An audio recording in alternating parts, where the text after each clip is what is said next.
দর্শক, নির্বাচনী প্রচার কর্মসূচিতে চট্টগ্রামে পৌঁছেছেন বিএনপি চেয়ারম্যান তারেক রহমান। আর এই মুহূর্তে চট্টগ্রাম বিমানবন্দর এলাকায় আছেন সহকর্মী ইউসুফ আলী। আমরা সরাসরি চলে যাচ্ছি সেখানে। ইউসুফ, বিএনপি চেয়ারম্যানকে বহনকারী বিমানটি তো চট্টগ্রামে অবতরণ করেছে, তো এই মুহূর্তে ওনাকে ঘিরে নেতাকর্মীদের মধ্যে উৎসাহ উদ্দীপনা আপনি কেমন দেখছেন, আমাদেরকে জানাবেন।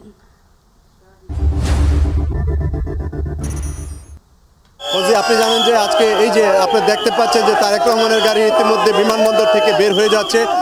দলীয় এই যে বুলেট প্রুফ যে বাস রয়েছে সেই বাসে চড়ে তিনি যাচ্ছেন। দলীয় নেতাকর্মীরা তাকে এখানে অভ্যর্থনা জানানোর জন্য দুপাশে অপেক্ষা করছেন এবং রাস্তার বিমানবন্দর থেকে বের হয়ে গাড়ি ধীরে ধীরে সামনের দিকে অগ্রসর হচ্ছে। আমরা চেষ্টা করছি তারেক রহমান যেভাবে দুপাশে দাঁড়িয়ে থাকা নেতাকর্মীদেরকে দেখানোর চেষ্টা করছেন তিনি গাড়ির ভেতরে থেকে হাত নেড়ে সবাইকে অভ্যর্থনা জানাচ্ছেন এবং দলীয় নেতাকর্মীরা দুপাশে তাকে স্বাগত জানাচ্ছেন। আমরা গাড়ির সঙ্গে সঙ্গে হেঁটে যাচ্ছি। তারেক রহমান সহ বিএনপির সিনিয়র নেতাকর্মীরা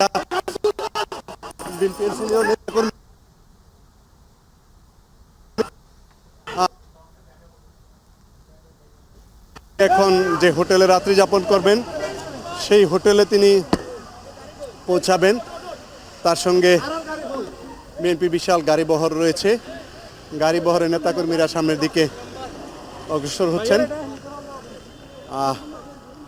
সেখানে বিএনপির সিনিয়র নেতাকর্মী সহ ঢাকা থেকে যেসব নেতৃবৃন্দ রয়েছেন এবং তার যে গাড়িবহর রয়েছে সেই গাড়িবহর ধীরে ধীরে শাহ আমানত আন্তর্জাতিক বিমানবন্দর থেকে বের হয়ে সামনের দিকে অতিক্রম করছে।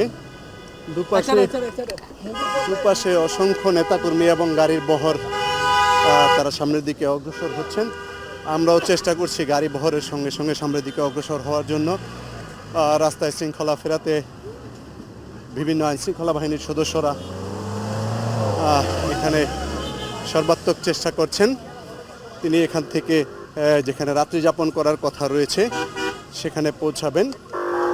সেখানে পৌঁছে রাত্রি যাপন করে আগামীকাল সকালে পোলো গ্রাউন্ড মাঠে স্থানীয় বিএনপি আয়োজিত সমাবেশে তিনি যোগ দেবেন।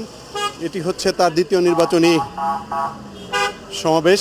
প্রথমটি করেছেন পূর্ণভূমি খ্যাত সিলেটে, যেখানে বরাবর বিএনপির প্রতিষ্ঠাতা ও সাবেক রাষ্ট্রপতি জিয়াউর রহমান এবং সাবেক প্রধানমন্ত্রী বেগম খালেদা জিয়া যেভাবে নির্বাচনী প্রচারণা চালাতেন, তিনিও তার ধারাবাহিকতা রক্ষা করে সেভাবেই তার প্রচারণা শুরু করেছেন। দ্বিতীয় এই জনসভায় তিনি যোগ দিয়ে বিএনপি মনোনীত প্রার্থীকে ধানের শীষে ভোট দিয়ে নির্বাচিত করার জন্য তিনি দলীয় নেতাকর্মীদের উদ্দেশ্যে আহ্বান জানাবেন। আগামীকাল পোলো গ্রাউন্ড মাঠে যে জনসভাটি হবে সেই জনসভাটি চট্টগ্রাম উত্তর এবং দক্ষিণ জেলা বিএনপি আয়োজিত এই সমাবেশ, অর্থাৎ চট্টগ্রাম সহ আশেপাশের যেসব জেলাগুলো রয়েছে সেই জেলাগুলো থেকে দলীয় নেতাকর্মীরা এখানে এসে যোগদান করবেন। ইতিমধ্যে পোলো গ্রাউন্ড মাঠে বিএনপির সমাবেশকে কেন্দ্র করে ব্যাপক প্রস্তুতি গ্রহণ করা হয়েছে। সকাল 10টা থেকে সেই নির্বাচনী যে দ্বিতীয় সমাবেশ সেই সমাবেশ শুরু হওয়ার কথা রয়েছে।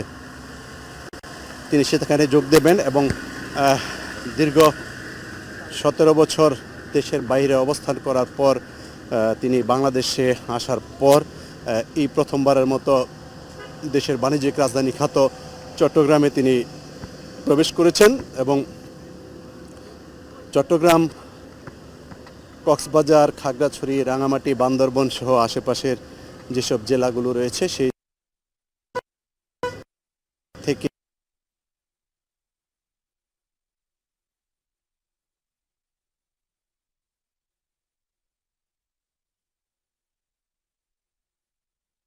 দিয়ে তাদের প্রিয় নেতাকে এক নজর দেখবেন এবং প্রিয় নেতা সমাবেশ উপলক্ষে তাদেরকে আসলে কি বাণী দেন এবং তাদের উদ্দেশ্যে কি বক্তব্য রাখেন